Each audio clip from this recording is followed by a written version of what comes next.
Folks, Lott is with two T's. It's a lot of help with James Lott Jr. here on JLJ Media. Welcome to the show. We're all about mindset.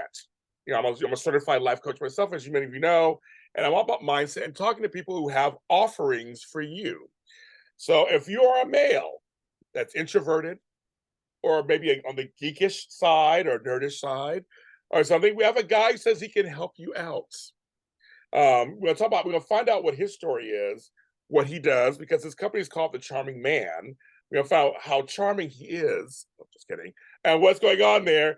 Reynolds is here on here. Hi, Age. How are you? Hi, I'm doing great. Thank you for having me on, James. And I saw one of the episodes. You just had 9 years of life coaching since your certification. So congrats. Thank you. Thank you very much. I love it. We're here to help people. We're here of service. You're here of service, correct? Yeah, People. exactly. My first thing I want to ask is though, why do you think from your own personal experience and then also helping all these people, why do you think dating seems so hard? Hmm. I'm sorry with the little minor questions, kidding. It's a big question, but I'm just kind of curious to your Yeah. experience. Why do you think people find it so hard? Yeah, I think there's a few reasons, but the biggest reason is I feel that a lot of people are confused. Like a lot of people go into dating not knowing what they truly want. And we're sold a message from movies like, oh, if you're a guy who gets woman, here's exactly how you should look like. And if you don't look like that guy, you don't stand a chance.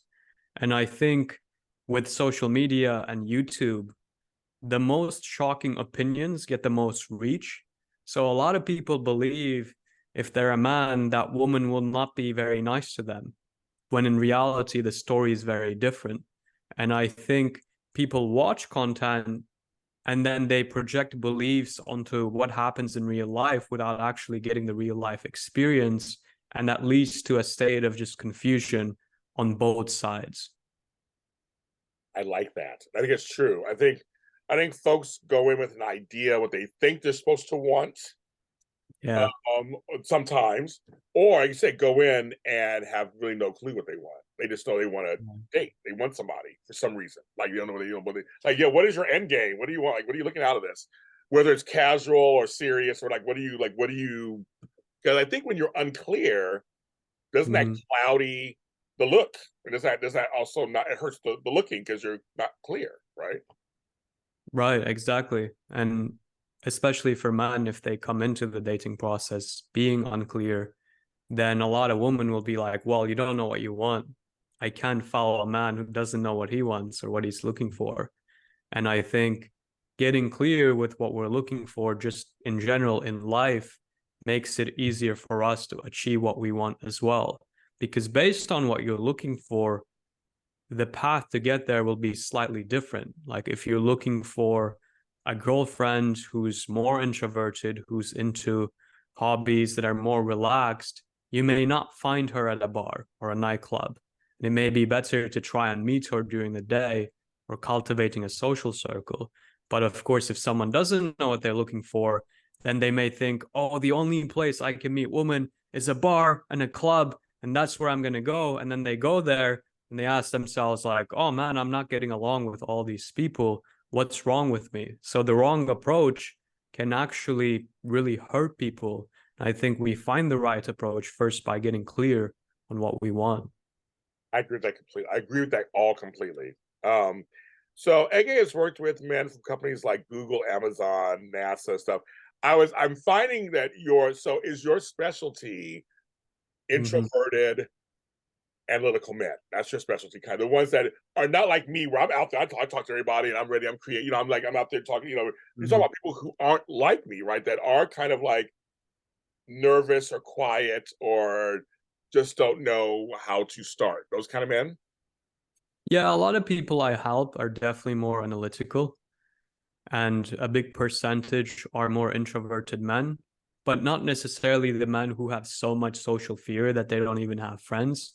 They're usually the guys who have hobbies that they enjoy, who have friend circles, but it's this thing of like when they're around women, their personality just takes a hit. You used to be like a dragon around your friends, and then you turn into a tiny puppy when you meet a woman that you want to speak to. And then we work on how to bring that essence into their interactions with women.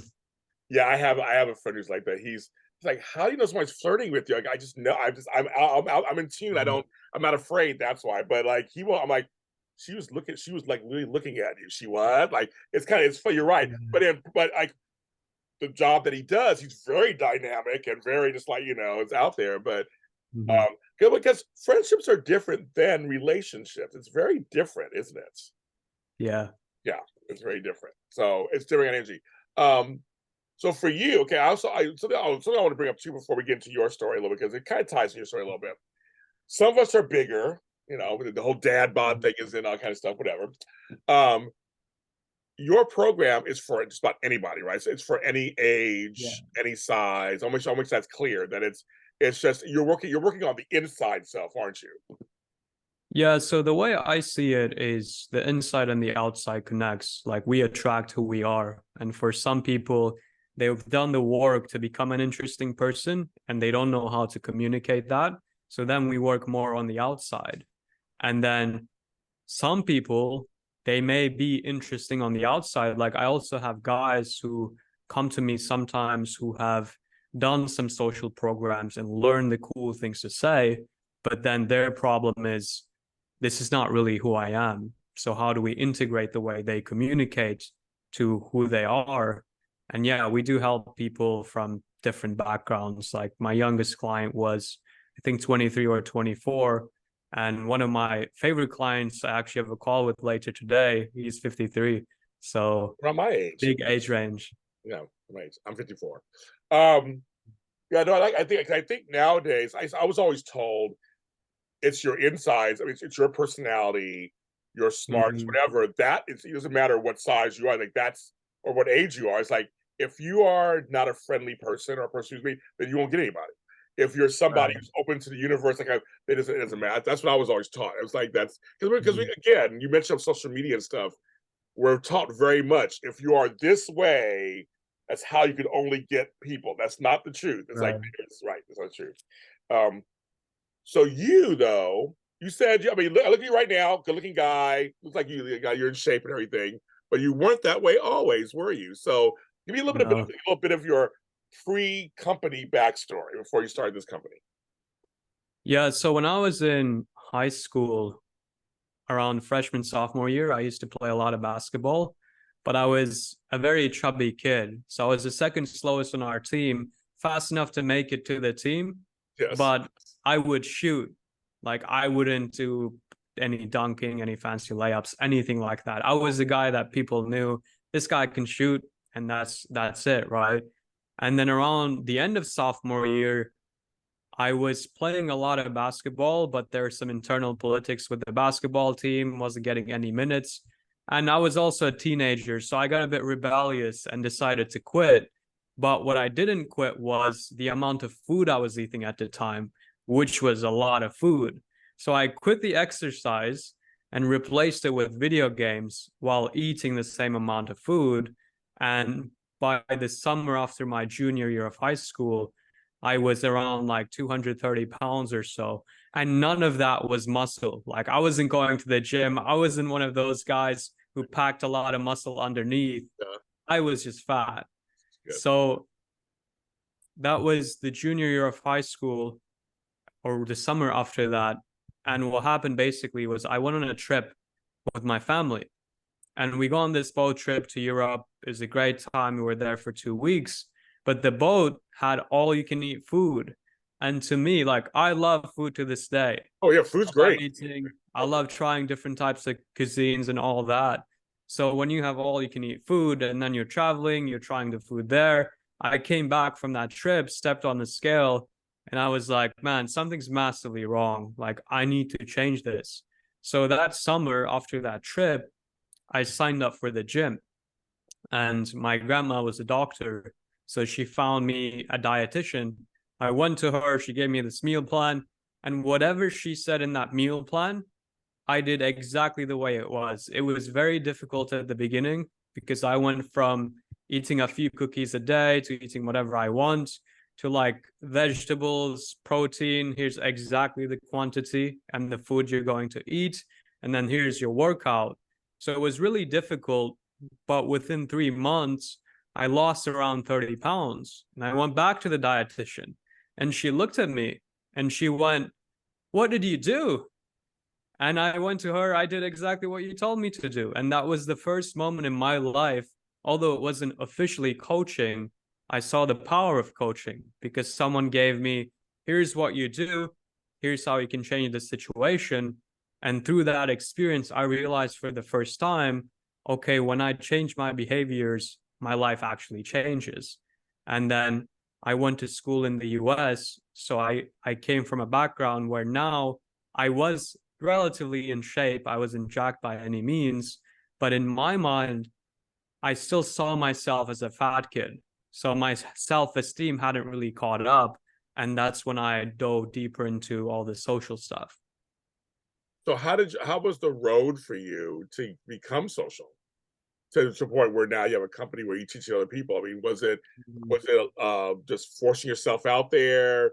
Was it coaching? How did you get there? Yeah, at the beginning, when I got to college, I remember my dad had left. So I grew up in Turkey, went to college at UCLA, and that was the first time I was in the United States. Like I'd never even visited the country before. So my dad came with me for around a week to help me settle in. And after he left, I'm sitting in my dorm room and I think to myself, like, I have zero people I know in this whole country. But that gave me a level of freedom as well, because I thought if I can just try to be extroverted, be more social, then no one will look at me and go, "Hey, you didn't used to be this way." Because so many times in the same environment, people we used to know might be the ones holding us back as we try to grow. But I didn't have that. So at the beginning, I the first few weeks, like I would knock on people's doors in the dorm and I'd be like, "Hey, my name is Ege. I'm from Turkey. What about you? Oh, welcome. What are you studying?" So I became very social that way through trial and error, reading some books. But my nemesis was showing my interest around women. So in a year, I became very social, but I was also the guy who was just like, "Oh, he's the friendly, funny guy that we hang out with." But I mean, I wouldn't really date him because he doesn't really show his interests. So that part I learned after a breakup, sophomore year of college, or actually sophomore year was when we were dating. Going into junior year, I had a girlfriend for I think around 8, 9, 10 months, and we had met on Bumble, so we'd met on a dating app. And that breakup was really hard for me. And when that happened, I realized I had settled into a relationship that I shouldn't have been in the first place, just because I didn't have the options I wanted. So when that happened, I was heartbroken. I was looking at some stuff, and I made a promise to myself like, there's so many people out there in the real world, and I don't want the reason that I don't meet the people I want to meet to be me. I don't want to be the obstacle to myself. And I remember at that time, these YouTube pranks were very popular. Like guys would go up to girls and say funny things, or like there's a guy called Angry Picnic Yeah. who would play the ukulele and serenade random girls. I thought that was super cool. But what I realized through that experience was for the first time in my life, I saw, wait, I can go up to a stranger, a woman I'm interested in, and they're actually not that dangerous. Because up until that moment, I thought, man, if I go up to a girl and tell her, "Hey, I thought you looked beautiful," they're just going to tell me to go away. They're not going to want to speak to me. There's no way they'd want me anyways. And after I saw that, there was like hope, because I never was the type of person who looked at that and go, "Oh, that can only work for that guy." The way I saw it was like, if that guy can do it, why shouldn't I do it? We're all human. I should be able to do this as well. So that's what first got me into just a lot of trial and error, approaching women, meeting people, saying hi to strangers. And then after a few months, I did work with a coach, and I also had some friends who were also going through breakups where we just kept each other accountable. So it was a combination of a lot of things. So the leap is now, what made you decide I'm going to now start a kind of a coaching company on relationships? What made you say, I think I can do this? Yeah, so I coached a bit at a different podcast company in LA. They coached a lot of social dynamics and networking and public speaking. So I was coaching there during, or this was before COVID. And through that, I got a decent amount of experience. And then around COVID time, a lot of their business was in person. So they took a big hit. And I was supposed to go work there after my graduation from college, but that wasn't going to be an option anymore. And I had a friend who had done an internship with one of the online fitness coaches. And he's like, dude, why don't you start your own coaching business? Like, I've never seen anyone with your story who's lost the weight, who's also built the skills to go up and speak to people. And I'm sure a lot of people could learn from your journey. But at the time, I was like, I'm 21, no one's going to listen to a college kid. But when I didn't have another option, like when I realized, okay, financially, it's not going to make sense for me to work for this company because they're downsizing. Who knows when the pandemic's going to end? I thought, you know what? I have a few months of cash to live by. Worst case, the last month, I'll go look for jobs. And through that was how I started. But the idea came to me when I was actually on a vacation and I was at this airport and I see this girl that I wanted to speak to, but I was on 4 hours of sleep. So you can, like when you're on 4 hours of sleep, the world just looks terrible. You're like, I don't want to be here. Right, All the noise sucks. I right. just want to go take a nap.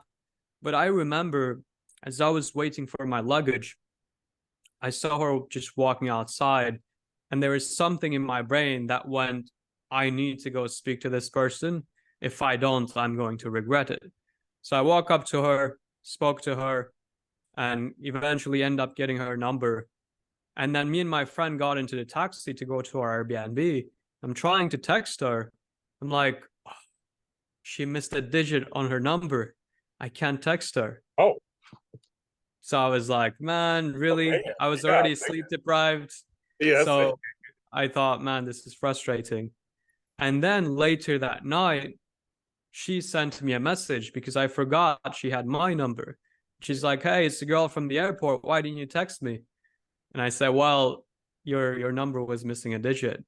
So eventually we ended up going on a date and connected really well. And for the next few days, like we were in a country where you could just take a trip to an island for $40, which was super cool. Yeah. So we go on this island, we're spending time, and in a moment it just hit me.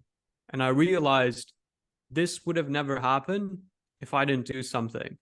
And I want every single man to experience the power of creating something out of nothing and to feel the freedom of walking down the street knowing if I see someone I want to speak to, I can. So I had that idea of everyone should know how to do this. And that's when I decided, at least mentally, to be a coach. And then business started through a culmination of things. Yeah, the charming man. The charming man. That's the company. We'll make sure underneath the description we'll put all the stuff in there because we're trying this. What is one thing Mm-hmm. that I will make sure I answer this correctly? Because I mean, I want people to, if they want to hire you, hire you. So I won't give everything away. But what is one thing you think men need to remember before talking to a woman? Besides the whole be clear what you want, but what's one tangible thing that you think men need to know before they talk to women? I think a lot of men don't understand the importance of safety. So there's a lot of videos or content around like, oh, you need to be a guy with edge, be the bad boy. But what's really underrated is a woman will only open up to you if she feels safe around you. And the way she will feel safe is based on two things, which is how relaxed you are, because then you're not projecting nervous energy onto her. And secondly, whether she feels a warm energy from you. Like as we're speaking, we're joking around, we have this back and forth, but I think a lot of analytical guys come off a bit like a robot. They Uh, speak the words, they don't feel the words. So, of course, now the question is, how do we make this more practical? If you're about to approach a woman, one of the things that will really help is actually imagining her smiling at you, imagining her being friendly, imagining her opening up to you, whatever that means in your head. Because the visualization can eventually have effects on reality. And a good anchor to have is like, imagine if she was someone you dated in the past. You had a beautiful time together and then you run into each other again. And that's where a lot of guys can bring up a lot of warmth. And the second part is just gaining more awareness around the body. So many people think this is a mental game, like, oh, what do I say? What should be the words coming out of my mouth? Whereas conversations are very much based on energy. And that's why sometimes a woman will speak to a guy, she won't know why, but she'll be like, I like something about that guy. And then you might say the right things on surface, but still struggle because they're not feeling that energy from you. So that would be my advice. you also, I saw sort of your practice. Are you a Buddhist? Yeah, I've done a lot of meditation. I wouldn't say I'm a Buddhist. Okay. I think it feels a bit too serious to claim that, but I've done a lot of practices around seeing the three characteristics and sitting in meditation for long periods. So you're familiar with it, and so Do Yeah. you? I was just wondering, do you put that into your practice at all? Do you your coaching? Is that anything you use in your coaching? Yeah, so meditation and understanding the three characteristics is a big part of our practice because a lot of relaxation for most men I coach comes from being able to sit for long periods of time. And this actually, if you're extroverted, this might help you more because the thing with most extroverted people is like there's so much flow in their mind, so much mental activity that it's not hard to speak. But sometimes, as that mental flow happens, there may be certain cues, and you feel like, oh, I need to speak in this situation. And what meditation allows is you can just sit and be okay with whatever's arising. So, the way we incorporate this in our coaching is we recommend people to start with 30 minutes of daily meditation. We follow a practice called TWIM, Tranquil Wisdom Insight Meditation. I didn't find that out. There's a whole YouTube channel for it. Go there if you want to get knowledge. I'm not certified to teach the practice because you need to have some attainments before you do.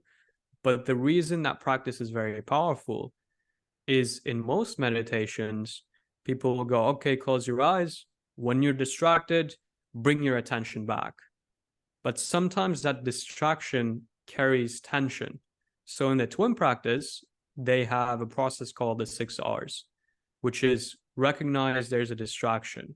So let's say we're talking and I think, oh man, did I turn off the oven? That's a distraction. And then we release the distraction. It's almost like a cloud floating away. There's no force involved. Then we relax the tension and tightness in the mind. And that's where this step is very powerful because sometimes thoughts have a lot of tension behind them. Like you see a woman you want to speak to, you're like, man, I need to speak to that girl. And then suddenly you have no idea what your friends are saying. So relaxing and then very important, re-smiling, bringing that warmth and then returning to the present moment and repeating that. Those are the 6 R's in the twin practice. So people we work with do that meditation for 30 minutes and there's instructions on that on the YouTube channel. But they also use that 6 R practice in social situations to become more present. Because in the end, presence is power, and that's a big part of what makes someone attractive. I actually practice meditation. I started it 3 years Awesome. ago during the pandemic because I didn't want to go crazy. So I said I got to do something because in LA we had a lockdown, as you know, we were locked down for a few months, and it was my birthday time, and I was by myself, and I started Wow. meditation, and it changed my life. So I do every morning before I go on social media, before I get on my phone, before I have my cup of coffee, I sit down and meditate for an hour. So it's totally changed my life. Wow. I love it, and so I've been doing it now 3 years now, over 3 years. So I believe in it completely. It's like because I'm an extrovert, as you can tell, for the reasons you said, I need to slow down. I need to Mm-hmm. calm my brain so I can handle my day because I have so many things that you do. So I Mm-hmm. find there's been a few days where I couldn't for various reasons. Something would come where I couldn't meditate. My day was a little off. I can tell it was a little off because I'm so Mm-hmm. used to it now. But I had a couple of things that were out of my control that I couldn't get to it in the morning, whatever. So, but I know the difference now. So I agree with him saying meditation. I agree with that completely. I'm not a Buddhist either, but I agree with that completely. With that. Now we got to bring up some of the sides of things that do come up, and I'm just wondering what you do you help me with this too? Not Mm-hmm. everybody's going to be receptive to you. Not everybody's Right. going to want to talk to you. Not everybody's going to want to date you. Um, but that's part of life. That's just part. I mean, you cast the net 10 times. Well, if you're Mm-hmm. not going to be interested, do you help folks with that too, so they don't lose? Because that's where the fear of rejection is a big thing, obviously, for some people for not talking to women. Mm-hmm. Yeah, that's where the three characteristics really comes in. I think with rejection, the simplest way is understanding at the beginning of the dating process, people don't know who you are. Right, No one has enough information to reject you. right, They're just rejecting potentially the situation. But if we look at it more from a Buddhist perspective as well, it's like everything's impersonal, everything's unsatisfactory, and everything's impermanent. So if we break that down, the worst rejection you'll ever experience in your life, I can guarantee it's impermanent. Eventually, the pain is just going to go away. Like when I was starting out, I had started out in LA, and sometimes you go to Hollywood, the Hollywood area, and there's so many people trying to stop people. There's so many like crazy stuff going on yes, yes, that people are just done. And sometimes when I tried to approach a woman there, they looked at me as if I belonged in the trash can. It really hurt. Like it was painful in the moment, but I'm here today and everything's fine. It was impermanent. yeah, And I think the other part that's important is it's impersonal. And a lot of people miss that. We make it personal. But when someone rejects you at the beginning, a lot of the time, if you have a relatively compassionate approach and you're being honest with your intentions, they're not rejecting what you have to say.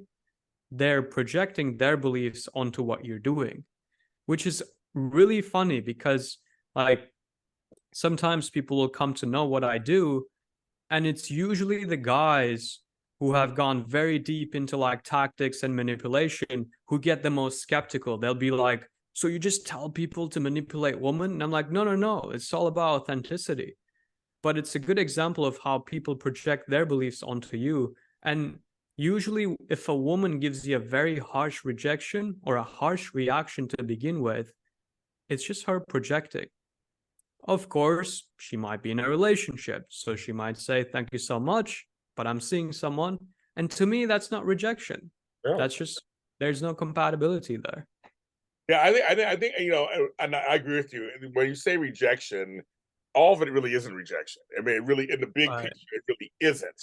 I mean, I learned that in the business of being in the entertainment business. It's just doors closing, in my opinion, to the right one, right? So it's like this means that person's not for you, or that job is not for you. It's coming. So just keep going and to say thank you, thank you, thank you, thank you. But it's narrowing the playing field, if you know what you going back to what we said earlier, if you know what you want to get there. But yeah, that means I mean, there's 4 million people in Los Angeles, so it's like Right. I mean, you can't strike gold every single time. It's just not going to happen. And you're right. It could be for any reason. You could remind them of their ex boyfriend just by your looks, and it could Exactly. be they just got out of a relationship and they're not ready. So thank God that I'm Right. trying to use it. You know what I mean? It could be anything. It could be anything and everything. So it's kind of like in the end, that person wasn't for you. That's just right. That's Right. what it is. Right. And I love what you said as you were talking about doors closing. You said, thank you, thank you, thank you. And one of the things I talk about as well, it's like, can you be grateful for the rejection? And that's such a skill that I think anyone can build in any context of life. Like, can you be grateful things didn't work out the way you wanted them to be?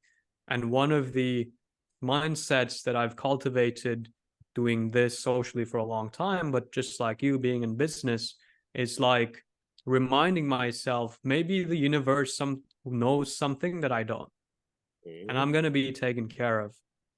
And I think a lot of the time, if we look at things that went really well for us, they happen out of nowhere. And those things, if you're a guy and you're showing up and you're getting out of your comfort zone and you're trying to meet people, eventually those things will happen. Like you'll run into a girl who smiles at you and suddenly it's a very natural conversation. So I think letting go of that desire to control the outcome and being grateful regardless of what happens will eventually get you the right partner, because now you're operating from a state of gratitude instead of a state of just pure desire. I have to have this thing. Well, I'm saying this so that you guys need him, go to him. But I know that men we're hunters. We're naturally Right. visual. We're hunters. We want what we want. That's something that men we really are like that. We're very much so. I guess you're helping some men who are fight those instincts and kind of go, okay, let's slow down for a second. You still get what you want at some point, but like we have to finesse that a little because we do. I think we can't help it. We're just like we're hunters and gatherers, and we just kind of Right. that's how we were. I think it's how we were wired. But we have to kind of unlearn some of that stuff so that we can actually make connections. I think sometimes. Yeah, it's about integrating that desire, because at the beginning, if you're walking down the street and you're terrified to go speak to someone, but you also have deep desire to connect with people, that desire is actually what gets people to take action. So I think, as you said, there's a lot of value in that desire. But at the same time, just like I used to not stop at 2 cookies and eat seven when I started. You don't want to be the guy who has so much desire that you're just like, I don't know what to do in this situation. So it's about integrating that desire with, okay, I feel this pull. I'm going to go initiate a conversation with this person, but then remember to be more present. Remember to 6R, come back to the present moment. And also, that remembering allows us to filter for the right qualities, because sometimes the hunter mind will pull you to women who are very attractive, but not the best influence for your life. So, integrating that is very important. I also feel like many of things you're talking about are also apply to women too. I feel like Yeah. especially these men, you're helping men out. But I'm just saying, for any women watching, I have a large female audience who watches. A lot of these lessons are good for you, are good for all of us, they're good for everybody. I mean, I think it's just good for everybody to kind of know, because it's people can be complex and people can be simple at the same time. Like we're both. Right. Like we're complicated and uncomplicated. I mean, that's basically what I Right. mean. Like, yeah, I mean, some cases we're not. Men a lot of times we're not complicated. Yeah. We want some good food, some good sex, a good job. Like there's things that men we want that are Mhm. basics, right? They're just basics. I see you smiling over there, but I think you agree with me. You agree with me. Like Yeah. those things we want. Like, that's what we want. So that's actually basic level. That's what we want. Now there's Mhm. other things we want too, obviously outside of that. But like let's just get down to the basics of life. We want those kind of three things.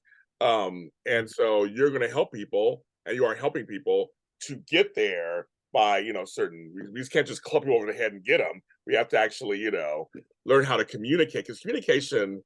I'm assuming you agree with this also. Communication is everything, isn't it? Yeah.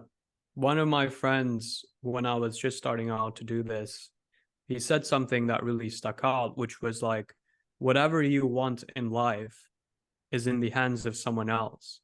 So if you build your communication skills, you're building your ability to get what you want. And it's very interesting because a lot of people look at investments in terms of like financial market, crypto, or this stock exchange that I want to put my money into. But very few people look at investments as like, here's a skill I want to learn, whether that's with the life coaching you do as well.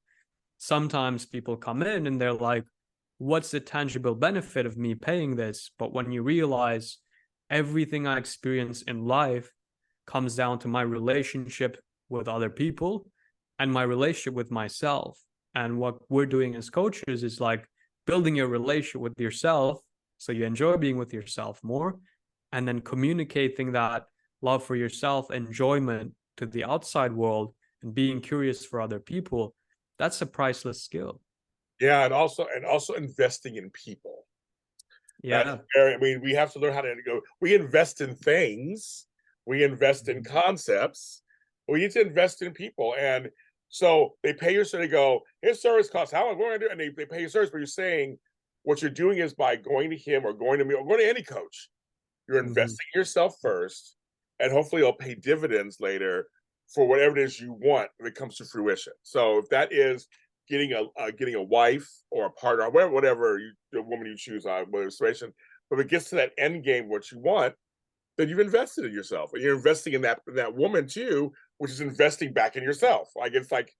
kind of like you find a match. That's I mean that's the best thing in the world. You find a match for you. That's one of the best things in the world. I mean, it just is. And then if you guys are working as a team together, that's investment in other stuff. So Yeah. I think you're right. It's like people have to look at humans as also Yeah. investment.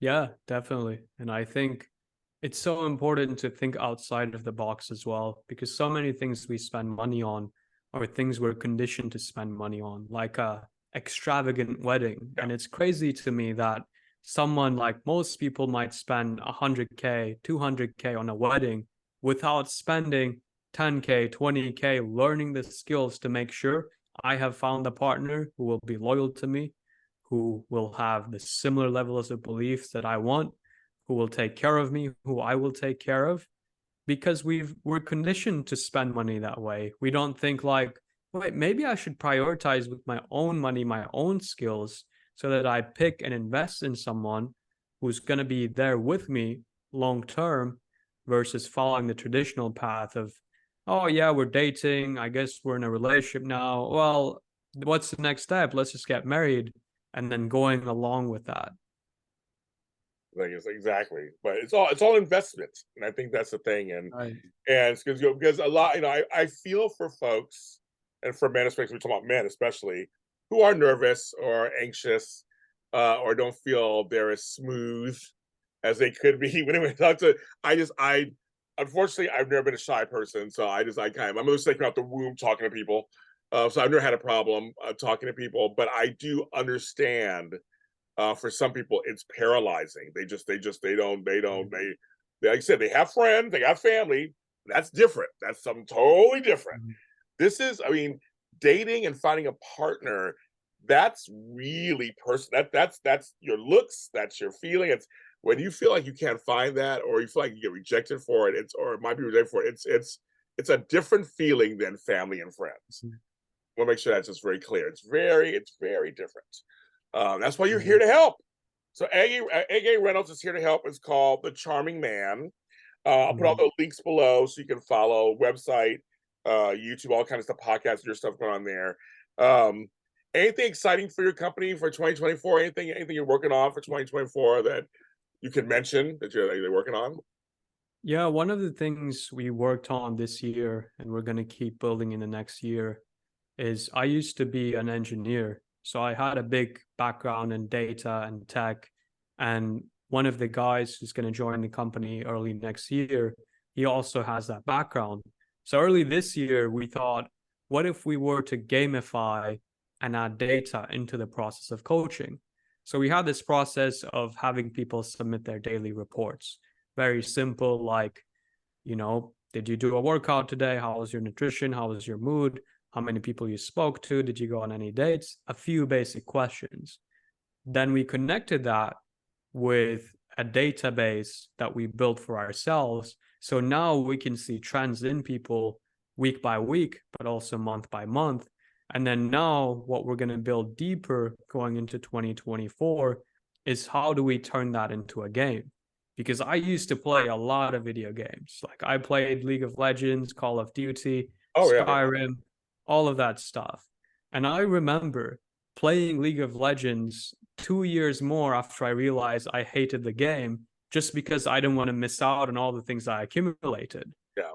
But how can we build that same process to make habits that are good for people more sticky? So what we've started doing, and we're going to build on in 2024, is giving people access to different milestones and different modules as they hit metrics, or unlocking different stuff, adding collectibles to the coaching, so that as someone's doing an hour meditation, like how fun it would be if you could see, wow, I've done 10,000 hours of meditation this year or in the past few years. I don't know if doing 10,000 hours is possible in 1 year. I don't think it is. Yeah, I don't know. But I'm not good at math. I'm not good at math. Sorry. I'm not good at math. that's all good. Neither am I in this moment. So it's finding that balance of creating gamification around habits that feel good. And that's something I'm really excited about, because I think that's a way in which technology can really come in to help relationships. It's not through the apps where you use this thing to hide from other people. It's actually using the tech to make it easier for people to build the right habits and then become that person. Yeah, I was on one app that I actually liked. It was Hinge. That one was a little different than the others because it was actually more about things you like to do. Yeah. It was much more. It was much more. I was like, this is very different. That's very different. So I did that for a while. I'm not on it anymore, but that was something I did try to see the difference of some of these other ones, where it was more catered to you only matched up if you matched up in activity. I think it was Hinge. Yeah. That was that one. So, but yeah, so that was that. Again, thanks for being on the show. This is very interesting. And I hope that you are empowering men all over the place who before couldn't talk and now they can just talk. Because there are a lot of women out there who just want to be talked to. They don't want to be disrespected, and they just want to be talked to. And there are a lot of women out there who are sitting there going, "No one's talking to me." Yeah. And they want folks to talk to them. And I think this is great that you're trying to have men be safe and respectful and just try to and gain their own confidence, because we want a confident men out there, doing stuff. Yeah. Thank you for having me on, James. And you are in a relationship. I make sure you say you're in a relationship. Yeah. So he got somebody, folks. So he's like, so I guess it worked for him. No, it worked for him. Yeah, relationship. If they can follow you online, where can they follow you? Yeah, if you're seeing this on YouTube, The Charming Man's our YouTube channel. If you want to find me and message me, Facebook's probably the best place. You just search Ege Reynolds. EGE is the first name. Reynolds, like Ryan Reynolds. You find me on Facebook. You can send me a message there. And those are the best place to get in touch. Let me know what you thought about the episode. Yes, and I'll have everything underneath here so you can follow that and click it over there. I'm James Lott Jr., and I am everywhere James Lott Jr.'s are, everywhere on social media platforms. I'm also on TikTok. I'm some TikTok star or something. Now I'm on there too. You can follow me over there also. And you can follow me on YouTube at JLJ Media. And in this show, A Lot of Help, it's a Facebook page. It's a website, a lot of help.com, which is with 2 T's. And it's also, I'm on different social media platforms. And I'm also on every audio streaming service platform there is. Well, almost all there is. But all the main ones like iHeartRadio, Spotify, Google, Apple, I'm on all of those, Amazon. So this show is on there. When you see it, like it, comment, follow. If you are a male who's afraid to go to him first, come to me. I can make the introduction. I'll be happy to do that also. You can email me or whatever and say, can you connect us together? I will connect you with him if you have to together. Some people get a little nervous. So we're trying to make it easy for you. It's easy breathers. However you need to get there, we'll get you to him. Until next time, happy holidays, and we'll see you next time.